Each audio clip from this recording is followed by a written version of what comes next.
Physical കെമിസ്ട്രിയിൽ നിന്ന് 2023 NEET എക്സാമിന് ചോദിച്ച ഒരു ക്വസ്റ്റ്യൻ റെഡിയാണ്. The equilibrium concentrations of the species in the reaction A plus B gives C plus D are 2, 3, 10 and 6 mole per liter respectively at 300 Kelvin. Delta G0 for the reaction. എന്താ മക്കളെ, delta G0യും equilibrium കോൺസ്റ്റന്റും തമ്മിലുള്ള relation എന്താ? Delta G0 is equal to -2.303 RT log K. Delta G0 is equal to -2.303 RT log K. K എന്ന് പറഞ്ഞാൽ equilibrium constant ആണ്, നമുക്ക് KC എഴുതാം.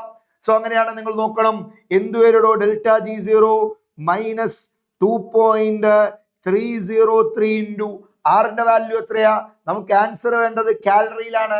കാലറിയിലാകുമ്പോൾ ആറിന്റെ value 2 calorie per mole per kelvin. റെഡിയാ? സോ ആറിന്റെ വാല്യൂ 2 ആണ്, അതുപോലെ ടെമ്പറേച്ചർ 300 കെൽവിൻ തന്നിട്ടുണ്ട്. So temperature 300 Kelvin into logarithm of Kc. Kc എന്ന് പറഞ്ഞാൽ equilibrium constant. Equilibrium constant A plus B gives C plus D യുടെ C into D by A into B. C യുടെ അളവ് 10, D യുടെ അളവ് 6. So 10 into 6 by 2 into 3. അങ്ങനെ 10 into 6 by 2 into 3. ലോഗിന്റെ ഉള്ളില് 10 into 6 by 2 into 3. 2 into 3 എന്ന് പറഞ്ഞാൽ തന്നെ 6 ആണ്. 2 into 3 തന്നെ 6 ആണ്. അപ്പൊ 2 into 3 6ഉം കട്ട് ചെയ്യാം. ലോഗ് 10ന്റെ വാല്യൂ 1 ആണ്.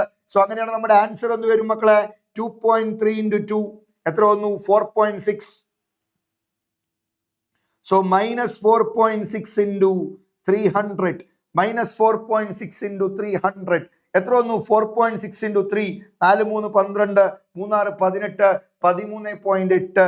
അപ്പോ ഇൻറ്റു 100 എന്ന് പറഞ്ഞാൽ 1380 ആ റേഞ്ചിൽ വരും. So -1381.80 calories. ഓപ്ഷൻ 2 റെഡിയാണോ?